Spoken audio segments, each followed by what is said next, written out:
Hi everyone, welcome to our YouTube channel keep it simple.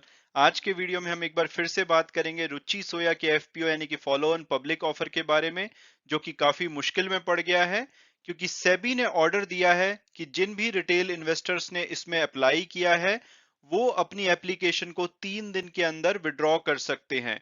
तो आज के video में हम डिस्कस करेंगे कि भाई ऐसा क्या हुआ जो सेबी को ये ऑर्डर देना पड़ा। और आगे बढ़ने से पहले अगर आपने अभी तक चैनल को सब्सक्राइब नहीं किया तो प्लीज सब्सक्राइब करके हमें मोटिवेट कीजिए। तो सबसे पहले अगर बात की जाए कि भाई एफपीओ किस बारे में था, तो ये जो फॉलो ऑन पब्लिक ऑफर था रुचि सोया ने 24 मार्च को ओपन किया था आम पब्लिक के लिए। और आज यानी कि 28 मार्च को ये क्लोज हो गया था। और इस एफपीओ को लाने का जो प्राइमरी पर्पस था वो ये था कि सेबी की रिक्वायरमेंट है कि जो भी लिस्टेड कंपनी है उसमें मिनिमम पब्लिक शेयर होल्डिंग होनी चाहिए, क्योंकि आज की डेट में इस एफपीओ के आने से पहले जो पतंजलि आयुर्वेद है, प्रमोटर हैं रुचि सोया के, उनके पास 98.9% की शेयर होल्डिंग थी और पब्लिक के पास सिर्फ 1.1% की थी। तो इसको बढ़ाना चाहती थी कंपनी, तो इसलिए एफपीओ लेकर के आई थी। इसके अलावा कंपनी के ऊपर काफी सारा कर्जा है, उसको भी इस एफपीओ के अमाउंट से पे करने का प्लान था। और जो ये एफपीओ आज क्लोज हुआ था ये ओवरऑल 3.6 टाइम्स सब्सक्राइब हुआ था, यानी कि 4.89 करोड़ शेयर्स का ऑफर था। लेकिन ओवरऑल जो इनको सब्सक्रिप्शन आई थी वो 17.6 करोड़ इक्विटी शेयर की आई थी। हालांकि इसमें रिटेल पोर्शन की बात की जाए तो वो 0.9 टाइम्स सब्सक्राइब हुआ था। और इससे पहले यानी कि एफपीओ ओपन होने से पहले रुचि सोया ने लगभग 1290 करोड़ एंकर इन्वेस्टर से रेस किए थे। और एंकर इन्वेस्टर की बात की जाए तो इसमें सोसाइटी जनरल और बीएनपी परिबास, सल्तनत ऑफ ओमान, इसके अलावा ministry of defence pension fund, Abu Dhabi based insurance company और कुछ अन्य बड़े इन्वेस्टर थे जिन्होंने कि इसमें अप्लाई किया था। और अगर आप एफपीओ के बारे में डिटेल में जानना चाहते हैं तो आप ये मेरा वीडियो देख सकते हैं, जो कि अभी मैंने कुछ दिन पहले बनाया था। ये मेरे चैनल पे अवेलेबल है, जहां पे मैंने पूरी डिटेल शेयर करी थी इस एफपीओ के बारे में। और अब अगर बात की जाए कि भाई लेटेस्ट डेवलपमेंट क्या हुई है, तो security and exchange board of India ने आज ये बोला है कि जो भी रिटेल इन्वेस्टर जिन्होंने रुचि सोया के एफपीओ में अप्लाई किया है, ओवरऑल ये 4300 करोड़ का एफपीओ था, वो 28 से 30 मार्च के बीच में अपनी एप्लीकेशन को विड्रॉ कर सकते हैं अगर वो चाहते हैं तो। ये one of the rare instance है, यानी कि नॉर्मल नहीं होता है, बहुत ही अजीब घटना है, जिसमें कि जो सेबी है उन्होंने नोटिस किया कि कुछ अनवांटेड मैसेजेस भेजे गए थे पतंजलि आयुर्वेद के द्वारा अपने यूजर्स को, और उन्होंने इसमें रुचि सोया के एफपीओ में इन्वेस्ट करने की सलाह दी थी। तो आप ये एसएमएस देख सकते हैं जिसकी की कॉपी शेयर की गई है, जिसमें कि पतंजलि आयुर्वेद ने अपने यूजर्स को बोला था कि भाई great news for all beloved member of Patanjali परिवार, a good investment opportunity in Patanjali Group और Ruchi soya industry limited has open this FPO. और ये इशू 28 मार्च को क्लोज होगा।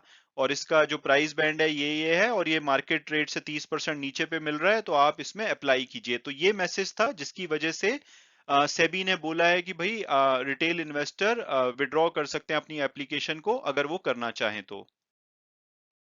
और अब अगर बात की जाए कि भाई सेबी ने ऑर्डर क्या दिया है, तो सेबी ने जो लीड बैंकिंग मैनेजर्स हैं जो इस एफपीओ को मैनेज कर रहे थे, उनको बोला है कि भाई आप इन्वेस्टर को एक नोटिस इशू करिए जिन्होंने इसमें अप्लाई किया है।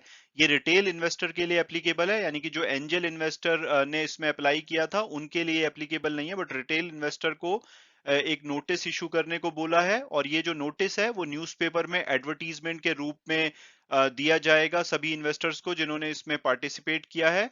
और इस जो न्यूज़पेपर ऐड होगी उसमें बताया जाएगा कि भाई अनवांटेड एसएमएस सर्कुलेट किए गए थे। और ये न्यूज़पेपर की एडवर्टीजमेंट आपको ट्यूसडे और वेंसडे यानी कि कल और परसों वाले न्यूज़पेपर में दिखाई देगी। इसके अलावा सेबी ने बोला है कि इन्वेस्टर को विंडो दीजिए 28 मार्च से 30 मार्च तक कि अगर वो अपनी एप्लीकेशन को विड्रॉ करना चाहते हैं तो वो कर सकते हैं। इसके अलावा जो एडवर्टीजमेंट जाएगी न्यूज़पेपर में उसमें प्रोसीजर होना चाहिए कि भाई वो अपनी एप्लीकेशन को कैसे विड्रॉ कर सकते हैं, और ये सभी एडवर्टीजमेंट में इंक्लूड होना चाहिए। इसके अलावा सेबी ने बैंकर्स को ये भी बोला है कि भाई आप इमीडिएटली जो स्टॉक एक्सचेंजेस हैं यानी कि एनएससी और बीएससी जिसपे कि ये लिस्ट होने वाला था, उनको फटाफट बताइए इन एसएमएस के बारे में। इसके अलावा जो डिस्क्लोजर आप देंगे एनएससी और बीएससी को, उसमें आप ये भी बताइए कि भाई जो इन्वेस्टर को विड्रॉ करने के लिए विंडो प्रोवाइड की गई है उसकी भी डिटेल आप उस डिस्क्लोजर में दीजिए। इसके अलावा सेबी ने बोला है कि आप एक एसएमएस भी भेजिए उन सभी इन्वेस्टर्स को जिन्होंने की बिड्स रिसीव करी है इस एफपीओ के लिए। और उनको बताइए कि भाई हम एडिशनल विंडो दे रहे हैं विड्रॉ करने के लिए, अगर आप इसको विड्रॉ करना चाहते हैं तो आप कर सकते हैं। तो ये सभी जो ऑर्डर हैं सेबी ने लीड बैंकिंग मैनेजर्स को दिए हैं, रुचि सोया के एफपीओ को मैनेज करने वाले को। और अब अगर बात की जाए कि भाई इस एसएमएस के साथ प्रॉब्लम क्या थी, तो सिंपल सा मैसेज लग रहा है। तो जो सेबी के नॉर्म्स हैं उसके हिसाब से कोई भी अगर ऑफर है वो विदाउट ऑफर डॉक्यूमेंट के नहीं दी जा सकती। तो अगर आप एसएमएस को दोबारा से देखेंगे तो आपको साफ साफ लगेगा यहाँ पे कोई ऑफर डॉक्यूमेंट का मेंशन नहीं किया गया है।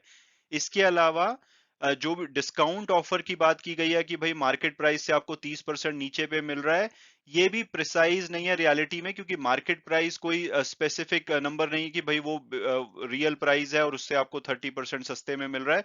तो डिस्काउंट ऑफर की भी बात आप नॉर्मली नहीं कर सकते एफपीओ से पहले या आईपीओ से पहले। इसके अलावा कंपनी ने ये भी बोला है कि भाई आप ये नहीं बोल सकते कि ये गुड इन्वेस्टमेंट है अनलेस कि कोई इंडिपेंडेंट सोर्स इसको वेरीफाई करे और उसको आप कोट करते हुए बोले। आप अपने हिसाब से इसको एक अच्छी इन्वेस्टमेंट नहीं बोल सकते। इसके अलावा सेबी ने ये बोला है कि भाई पब्लिसिटी गाइडलाइंस हैं जिसको कि फॉलो नहीं किया गया है। तो अगर आप कोई भी मैसेजेस ऑफर के लिए लाना चाहते हैं तो उसके लिए आपको पब्लिसिटी गाइडलाइंस को फॉलो करना पड़ता है, जो कि इस केस में मिसिंग था। इसके अलावा जो सेबी का ये ऑर्डर आया है इससे डेफिनेटली जो लिस्टिंग प्रोसेस है उसमें डिले होगा। और इवन यहां तक ये भी हो सकता है कि अगर बहुत सारे इन्वेस्टर इसमें विड्रॉ कर लें तो ये शायद आईपीओ जो कि अभी ओवर सब्सक्राइब्ड है ये शायद अंडर सब्सक्राइब्ड भी हो जाए, तो इसके लिए प्रॉब्लम बढ़ने वाली है। और हो सकता है कि आने वाले दिनों में रुचि सोया का शेयर काफी ज्यादा गिरे इस न्यूज की वजह से। और आज भी ये लगभग 6.06% गिर करके 815 रुपए के आसपास बंद हुआ है। ये बिल्कुल hot of the press news है। अगर इसमें कोई और डेवलपमेंट होगी तो मैं आपको वीडियो या मैसेज के थ्रू इन्फॉर्म करूंगा। Thanks so much for watching the video and God bless you all.